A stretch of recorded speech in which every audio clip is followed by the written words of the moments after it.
من خیلی خسته هستم. منم همینطور. میتو. میتو که استاد درسته. ببین درسته میتو میشه منم همینطور، ولی تو میتونی خیلی با کلاستر و شیک‌تر صحبت کنی. زمانی که جمله‌مون مثبته و فعل کمکی و فعل تو بی داریم میتونیم از این قاعده استفاده کنیم. اول جمله سو رو میاریم، بعد فعل کمکی و تو بی، بعدم فاعل. برای مثال من عصبانی هستم. I am angry. خوب دقت کن اینجا فعل تو بی امو داریم. So am I. منم همینطور. مثال دوم I can drive. اینجا فعل کمکی can رو داریم. So can I. منم همینطور. اما اگر تو جمله مثبتمون فعل کمکی و فعل تو بی نداشتیم باید چیکار کنیم؟ به زمان جمله دقت میکنیم. برای مثال I go to park every day. من هر روز به پارک میرم. جمله‌مون چیه؟ ها ماشاءالله حال ساده. اینجا از فعل کمکی do استفاده میکنیم. So do I.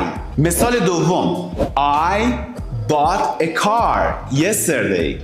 اینجا زمان چیه؟ گذشته ساده. پس از فعل کمکی did استفاده میکنیم. So did I. حالا برای تمرین اینو تو بگو I can cook. طبق توضیحاتی که دادی خیلی آسونه. اینجا ما فعل کمکی can رو داریم، پس so رو اول جمله میاریم. So can I.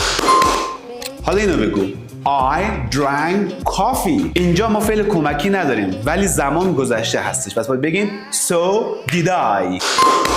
آقا من پای زبانم خیلی ضعیفه و میخوام سریع مکالمه‌ام و جمله سازیم راه بیفته. چیکار کنم؟ ببین اگه میخوای تمام این استراکچرها رو به راحت ترین شکل ممکن یاد بگیری، پست رو لایک کن، بفرست برای یکی از رفیقات و عدد 66 اینجا برای من کامنت